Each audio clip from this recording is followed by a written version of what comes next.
باپ کی پگڑی بچانے کے لیے شادی کے لیے تیار ہو گئی۔ نکاح کا دن تھا اور لڑکی نے اس لڑکے کو کال کی جس سے وہ محبت کرتی تھی اور اس سے کہا کہ شادی میں ضرور آنا، مگر لڑکے نے انکار کر دیا۔ لڑکی کے بہت زیادہ اصرار کرنے پر وہ لڑکا راضی ہو گیا۔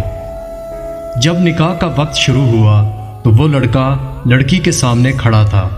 وہ لڑکا اس لڑکی کی دی ہوئی انگوٹھی پہن کر آیا تھا جو کبھی اس لڑکی نے اس لڑکے کو دی تھی۔ مولوی صاحب نے پہلا قبول ہے کہنے کو کہا۔ لڑکی کانپتی آواز میں بولی قبول ہے۔ لڑکی نے فوراً لڑکے کی طرف دیکھا اور وہ گردن جھکائے اس لڑکی کے سامنے کھڑا تھا۔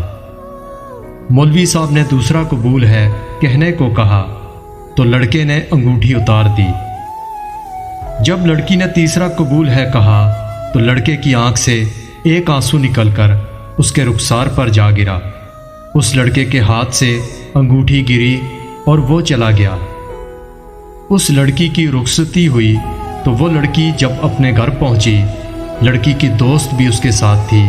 لڑکی ابھی جا کر بیٹھی ہی تھی، اتنے میں اس کی دوست کو ایک کال آئی اور کال سنتے ہی لڑکی کی دوست کے ہاتھ سے موبائل گر گیا۔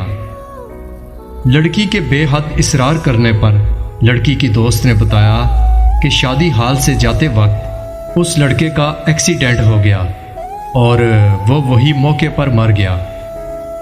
یہ الفاظ سننے تھے کہ لڑکی کے پاؤں تلے زمین نکل گئی، مانو جیسے لڑکی پر آسمان آ گرا ہو۔ وہ لڑکی اپنے ہوش و حواس کھو بیٹھی تھی۔ اچانک لڑکی پھوٹ پھوٹ کر رونے لگی۔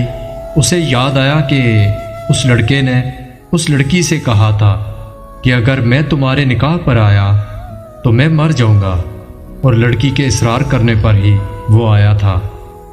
لڑکی اور پھوٹ پھوٹ کر رونے لگی کہ وہ میرے کہنے پر آیا تھا۔ آج کے بعد اس بوجھ کے ساتھ زندگی گزارنی پڑے گی کہ وہ لڑکا میری وجہ سے مرا اور اسی اذیت میں جینا ہے۔ مرد مر تو جاتا ہے لیکن وہ اپنی پہلی محبت کو کبھی نہیں بھولتا، مانو کہ اس کی پہلی محبت ہی اس کے لیے پورا کل جہان ہوتی ہے۔